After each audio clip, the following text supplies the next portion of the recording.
Olá, seja bem-vindo a esse humilde canal. Aqui quem fala é seu amigo Lázaro Santos. É um grande prazer tê-lo aqui nesse humilde canal. Desde já eu agradeço a você que é inscrito nesse canal. Você que for novo por aqui, se inscreva, dê seu joinha, seu like e vamos ficar muito agradecidos, muito felizes, né? E ajuda muito o canal crescer e nós poder fazer essa troca de conhecimento, essa troca de entendimento. E hoje nós temos um tema aqui muito bom, né? Uma transcrição narrado do livro de Enoque. Esse livro que é ainda que considerado apócrifo, que traduzido significa oculto, mas é um livro que traz luz ao nosso entendimento. Eu queria primeiro dar dois motivos para você para assistir até o final o livro. Aliás, partes do livro, né? Assistir até o fim. Primeiro, porque Enoque foi um profeta, um homem de Deus. Tanto é que ele não provou a morte. Isso está escrito, ele foi transladado. Deus o tomou para ele, está escrito em Gênesis. Deus levou para si, como fez com Elias. Só apenas 2 homens na face da terra foram levados vivos para o céu, não provaram a morte. Enoque e Elias. E o segundo motivo é para você assistir até o final e tirar suas próprias conclusões, né? Enriquecer o seu conhecimento, o seu vernáculo, né? Você aprender mais. Por quê? A segunda motivo para você assistir é porque ele traz algumas respostas que você há muitos anos estava buscando, né? O que fizeram os anjos caídos? E além de tudo, qual que foi a função de cada um deles? Porque eles caíram. A gente sabia que eles erraram, seguiram Lúcifer. Isso, mas e vai estar detalhado, transcrito, narrado, com detalhes. Esse detalhe que é muito importante. Ainda que tido como apócrifo, esse livro ele tem um conhecimento muito enorme, muito grande. Não é à toa que resistiu até hoje, né? Tentaram destruir ele, mas ele não foi destruído. E sem dizer muito mais que quem foi Enoque, né? Enoque, um grande profeta, um grande homem de Deus. Citado em Gênesis, citado no livro de Hebreus, citado no livro de Judas, também na Bíblia. Citado no Velho Testamento e no Novo Testamento. Só aí dá para ver que esse livro realmente, aliás, Judas, né, cita ele com grande veemência, né, as passagens do livro que muitos consideram apócrifo, né? Judas cita lá no livro dele, no Novo Testamento. Então, só aí já é um motivo muito forte para a gente entender que o Enoque, o profeta Enoque, foi um grande homem de Deus e ele trouxe muitas coisas através do seu livro que deixou escrito. Muitos podem até censurar, é o direito de cada um. Aí eu vou falar o que eu penso. Eu, pelo menos particularmente, eu acredito sim que se esse livro ainda está aí, existe, porque ele quer trazer luz ao conhecimento nosso, ele quer tirar a dúvida que muitas vezes eu e você tinha e que ele vai esclarecer muita coisa. E agora eu vou fazer o desafio, né? Se você que estiver me ouvindo e escutando aí e assistir até o final, se você não assistir até o final, você não vai entender. Tem que assistir até o final, vai ser narrado, transcrito, né? Vai aparecer as imagens, mas a narração do livro de Enoque. Se você até assistir até o final e eu conseguir pelo menos com esse vídeo aí 50 likes ou joia, eu dou seguimento. A gente passa para a segunda parte aí. Se você tiver afim de aprender, de enriquecer o seu conhecimento, né? Porque conhecimento é poder, conhecimento é força. Então temos que ter conhecimento. Muitas coisas do passado que eram proibidas a nós, hoje, graças a Deus, com o advento da internet, nesse sentido a internet faz valer o poder do conhecimento. Conhecimento é muito bom. Conhecereis na graça e no conhecimento. Quem disse isso? Paulo disse isso. Então a questão teológica, a questão dogmática, aí já fica à parte, fica às deduções de cada um. Cada um faz o seu próprio julgamento. A minha intenção aqui é apenas dividir, catalogar, reunir as informações e passar. Agora, escolher se é verdadeiro, se vale para você ou não, aí fica a seu critério. Mas uma coisa é certa, conhecimento vai trazer, vai dar luz ao conhecimento que estava oculto. Vai dar luz a muita pergunta que alguns teólogos não puderam responder. Não é à toa que algum deles também teme o livro. Ou teme o livro, ou não quer que o livro fale. Que a pessoa veja o livro e aprenda. E escute e entenda. Que tire suas dúvidas, né? E as suas próprias conclusões. Tendo dito isso, para não ficar longo, porque é 15 minutos. Do capítulo 1, nós vamos do capítulo 1 ao capítulo 10 do livro de Enoque. E você vai ver que uma passagem já começa ali bem explicando muitas coisas que estava na dúvida, e vem à luz através da explicação do livro de Enoque. Então, é muito importante a gente aprender um pouquinho mais. É muito importante você absorver conhecimento. Tá aí, ó. Série capítulo 1 ao 10 do livro chamado Apócrifo, livro de Enoque, que lá atrás não canonizaram ele, mas não conseguiram também dar um fim nele. A sua sabedoria por si, ela ecoa. O que está escrito lá traz muita coisa boa para nós. Particularmente para mim, e eu gostei de ouvir. É lógico que, ainda que muitos tenham ele para o histórico, o Apócrifo é um livro muito bom. É magnificante, né? É um livro interessante para você estar meditando e tirando as suas próprias conclusões, as suas próprias dúvidas serão sanadas através desse livro aí, do livro Apócrifo, o livro de Enoque. Mas dito isso, não vamos seguir mais à frente para não ficar grande esse vídeo. E desde já eu agradeço por todos. E tá feito o desafio aí. Se tiver 50 likes aí, a gente continua. Senão a gente para por aqui. Porque eu tenho certeza que todo vídeo traz algo de bom para a nossa vida, né? Eu tenho certeza que esse vai trazer também. Vai sanar algumas dúvidas que eu e você já teve. E que agora você vai entender que vale a pena, né? Vale a pena se enriquecer na graça e no conhecimento. Mas vamos para o melhor de todos. Desde já, muito obrigado. Vamos tocando o barco. Veja até o final aí e tire suas próprias conclusões. Fui. Até o próximo vídeo, se Deus nos permitir. Deus te abençoe. E toca o barco. O livro de Enoque. O livro de Enoque é um texto apócrifo que é mencionado por algumas cartas do Novo Testamento, Judas, Hebreus e 2 de Pedro. Até a elaboração da Vulgata, por volta do ano 400, os primeiros seguidores de Cristo o mencionavam abertamente em seus textos e o aceitavam como real. Após a Vulgata ele caiu no esquecimento. Entretanto, o livro é muito interessante e parece real. O livro de Enoque foi preservado somente em uma cópia, na totalidade, em Etíope e, por esta razão, também é chamado de Enoque Etíope. Capítulo 1. As palavras das bênçãos de Enoque, com as quais ele abençoou os eleitos e os justos, os quais devem existir nos tempos da tribulação, rejeitando toda iniquidade e mundanismo. Enoque, um homem justo, o qual estava com Deus, respondeu: E falai com Deus enquanto seus olhos estavam abertos, e enquanto vi uma santa visão dos céus. Isto os anjos me mostraram. Deles eu ouvi todas as coisas e entendi o que vi, coisas que não terão lugar nesta geração, mas numa geração que deve acontecer num tempo distante, por causa dos eleitos. A respeito deles eu falei, e conversei com ele, o qual virá de sua habitação, o Santo e Poderoso, o Deus do mundo. O qual pisará sobre o monte Sinai, aparecerá com suas hostes, e se manifestará com a força do seu poder dos céus. Todos estarão temerosos e os sentinelas estarão aterrorizados.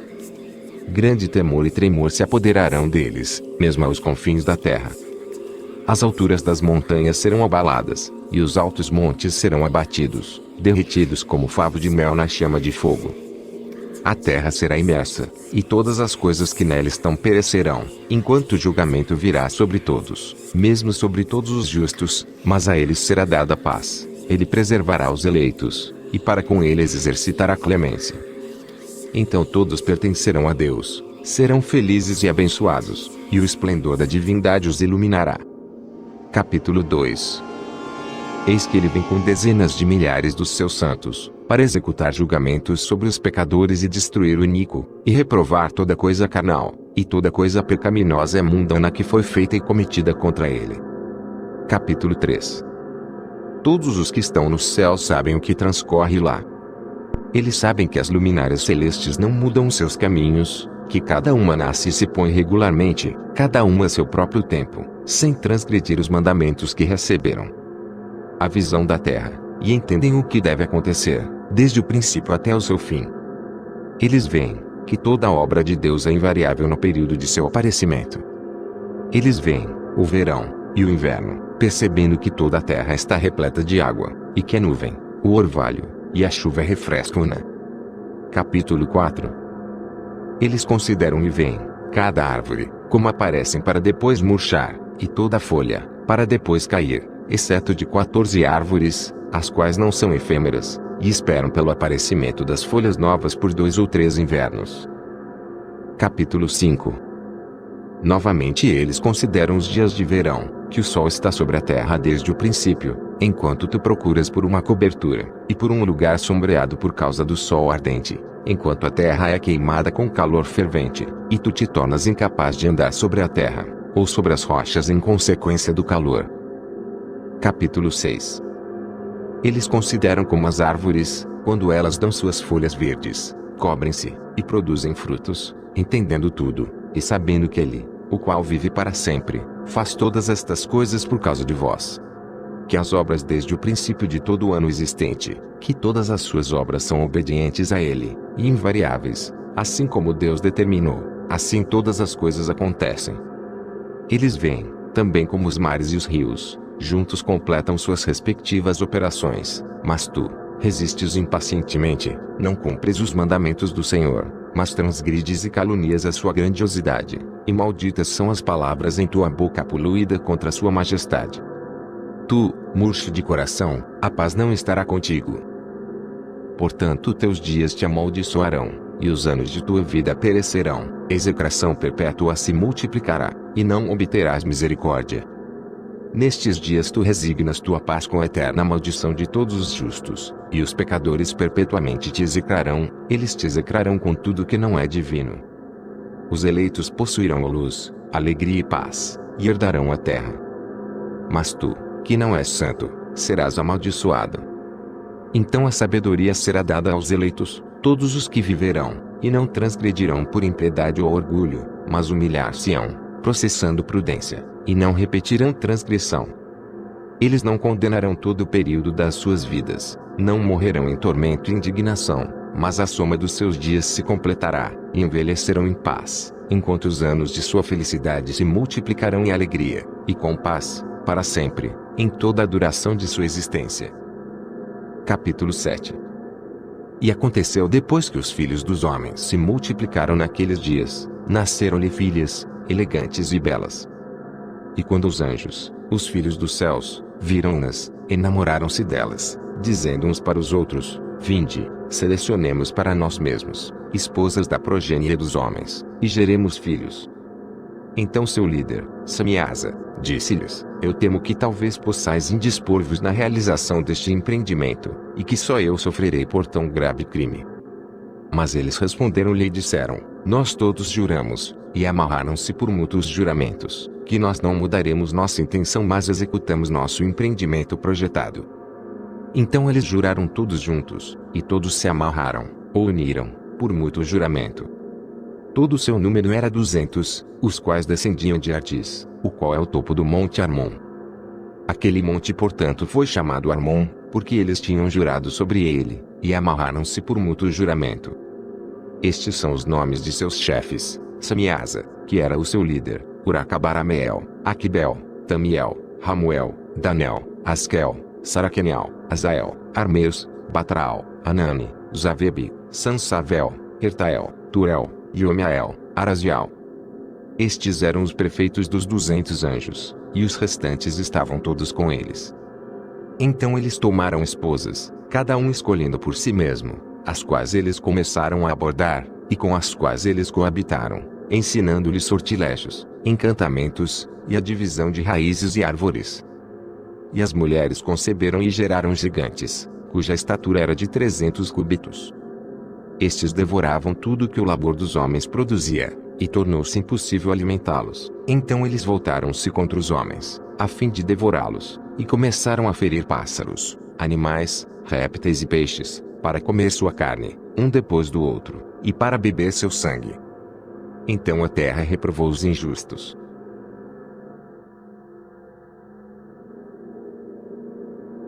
Capítulo 8. Além disso, Azaziel ensinou os homens a fazerem espadas, facas, escudos, armaduras, ou peitorais, a fabricação de espelhos, e a manufatura de braceletes e ornamentos, o uso de pinturas, o embelezamento das sobrancelhas, o uso de todo tipo selecionado de pedras valiosas, e toda a sorte de corantes, para que o mundo fosse alterado. A impiedade foi aumentada, a fornicação multiplicada, e eles transgrediram e corromperam todos os seus caminhos. Amazaraque ensinou todos os sortilégios, e divisores de raízes. Armeus ensinou a solução de sortilégios. Bacaial ensinou os observadores das estrelas. Aquibel ensinou sinais. Tamiel ensinou astronomia, e Azaradel ensinou o movimento da lua. E os homens, sendo destruídos, clamaram, e suas vozes romperam os céus. Capítulo 9. Então Miguel e Gabriel, Radael, Suriel e Uriel olharam abaixo desde os céus, e viram a quantidade de sangue que era derramada na terra, e toda a iniquidade que era praticada sobre ela, e disseram um ao outro: esta é a voz de seus clamores. A terra desprovida de seus filhos tem clamado, mesmo até os portões do céu. E agora a ti, ó Santo dos céus, as almas dos homens queixam-se, dizendo: obtém justiça para conosco com o Altíssimo. Então eles disseram ao seu Senhor, o Rei: tu és Senhor dos senhores, Deus dos deuses, Rei dos reis. O trono de tua glória é para sempre, e para sempre seja teu nome santificado e glorificado. Tu fizeste todas as coisas, tu possuis poder sobre todas as coisas, e todas as coisas estão abertas, e manifestas diante de ti. Tu vês todas as coisas, e nada pode esconder-se de ti. Tu viste o que Azaziel tem feito, como ele tem ensinado toda a espécie de iniquidade sobre a terra, e tem aberto ao mundo todas as coisas secretas que são feitas nos céus. Samiasa também tem ensinado sortilégios, para quem tu deste autoridade sobre aqueles que estão associados contigo. Eles têm ido juntos às filhas dos homens, têm se deitado com elas, têm se contaminado, e têm descoberto crimes a elas. As mulheres igualmente têm gerado gigantes. Assim toda a terra tem se enchido de sangue e iniquidade. E agora, vês que as almas daqueles que estão mortos clamam, e queixam-se até ao portão do céu. Seus gemidos sobem, nem podem eles escapar da injustiça que é cometida na terra. Tu conheces todas as coisas, antes de elas existirem. Tu conheces estas coisas, e o que tem sido feito por eles, já tu não falas a nós. O que, por conta destas coisas, devemos fazer contra eles? Capítulo 10. Então o Altíssimo, o grande santo falou, e enviou Arsael-Aliur, ao filho de Lameque, dizendo: diz a eles em meu nome, esconde-te. Então explicou-lhe a consumação que está prestes a acontecer, pois toda a terra perecerá, as águas do dilúvio virão sobre toda a terra, e todos os que estão nela serão destruídos. E agora, ensino como ele pode escapar, e como sua semente pode permanecer em toda a terra. Novamente o Senhor disse a Rafael: amarra Azaziel, mãos e pés, lança-o na escuridão, e abrindo o deserto que está em Dudael, lança-o nele. Arremessa sobre ele pedras agudas, cobrindo-o com escuridão, lá ele permanecerá para sempre, cobre sua face, para que ele não possa ver a luz. E no grande dia do julgamento lança ao fogo. Restaura a terra, a qual os anjos corromperam, e anuncia vida a ela, para que eu possa recebê-la. Todos os filhos dos homens, sua descendência, não perecerão em consequência de todo o segredo, pelo qual as sentinelas têm destruído, e o que eles ensinaram. Toda a terra tem se corrompido pelos efeitos dos ensinamentos de Azaziel. A ele, portanto, se atribui todo o crime. A Gabriel também o Senhor disse: vai aos bastardos, aos réprobos, aos filhos da fornicação, e destrói os filhos da fornicação, a descendência das sentinelas de entre os homens, trague-os, e excita-os uns contra os outros. Faça-os perecer por mútua matança, pois o prolongamento de dias não será deles. Eles rogarão a ti, mas seus pais não obterão seus desejos com respeito a eles, pois eles esperaram por vida eterna, e que eles possam viver, cada um deles, 500 anos. A Miguel, igualmente o Senhor disse: vai e anuncia seus próprios crimes a Samiasa, e aos outros que estão com ele, os quais têm se associado às mulheres para que se contaminem com toda a sua impureza. E quando todos os seus filhos forem mortos, quando eles virem a perdição dos seus bem-amados, amarra-os por 70 gerações debaixo da terra, mesmo até o dia do julgamento, e da consumação, até o julgamento, cujo efeito que dura para sempre, seja completado. Então eles serão levados para as mais baixas profundezas do fogo em tormentos, lá eles serão encerrados em confinamento para sempre. Imediatamente depois disso ele, juntamente com os outros, queimarão e perecerão, eles serão amarrados até a consumação de muitas gerações.